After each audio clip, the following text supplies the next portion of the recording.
নমস্কার বন্ধুরা, রান্না করে ফেললাম লাউয়ের দুধ শুক্তো। কিভাবে রান্না করলাম তোমরা পুরো ভিডিওটা দেখতে থাকো। বন্ধুরা দেখো, একটু এই যে লাউ দিয়ে আর একটা আলু দিয়ে শুক্তো বানাবো। শুক্তো মানে তো একটু করলা দিতেই হয়। তেলটা গরম হয়ে গেছে, করলাটা আমি ভেজে নেবো। করলাটা আমি লাল লাল করে ভেজে নেবো। কীভাবে বানাই পুরো ভিডিওটা তোমরা দেখতে থাকো।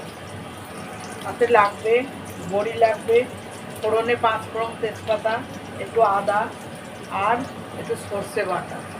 কীভাবে রান্না করি তোমরা দেখো। দেখো ওই তেলে আমি বড়িগুলোও দিয়ে দেবো।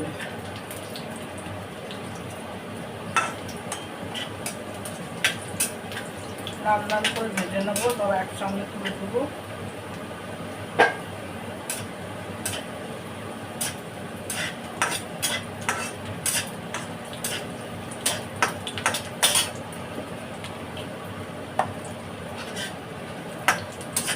দেখো লাল লাল করে ভাজা হয়ে গেছে বড়ি আর করলা।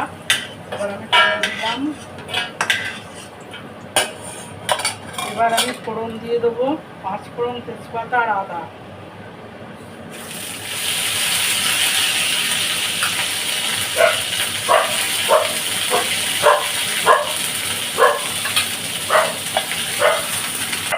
এবার আমি লাউটাও তুলে দেবো। এবার আমি নুন দিয়ে দেবো লাউয়ে।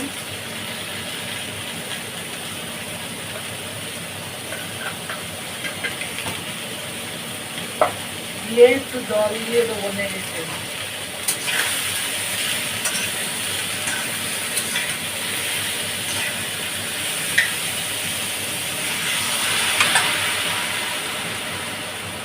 জল দিলাম, সিদ্ধ হোক।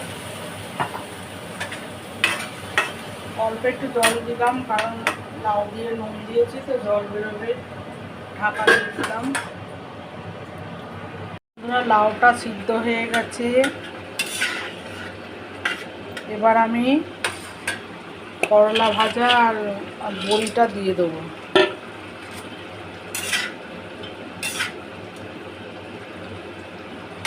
এবার দিয়ে দেবো সর্ষে পেস্টটা দিয়ে দেবো। এটা খেতে খুব সুন্দর লাগে, বেশ ভালোই লাগে লাউয়ের দুধ শুক্তো। আর দিয়ে দেবো একটু জাগেরি পাউডার, মিষ্টি।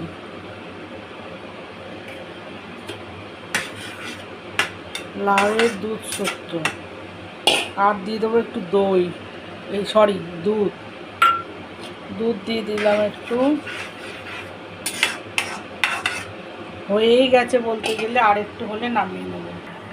একটু ঘি দিয়ে দেবো, শুক্তোতে জানাতে একটু ঘি লাগে। আর লাস্টে একটা জিনিস দেবো, আমি দেখাবো তোমাদের। একটু জিরে ভাজা করে গুঁড়িয়ে রেখেছি আমি, এইটা দিলে টেস্টটা আরও ভালো হয়। আমার লাউয়ের দুধ শুক্তো আমার হয়ে গেল। এইভাবে তোমরা রান্না করে খেয়ে দেখবে, এটা খেতে অসাধারণ লাগে। দেখো বন্ধুরা, এইরকম দেখতে হয়েছে লাউয়ের দুধ শুক্তো। অনেক রকমের তো আমরা শুক্তো খেয়েছি, এটা করে একবার খেয়ে দেখবে, অসাধারণ লাগে।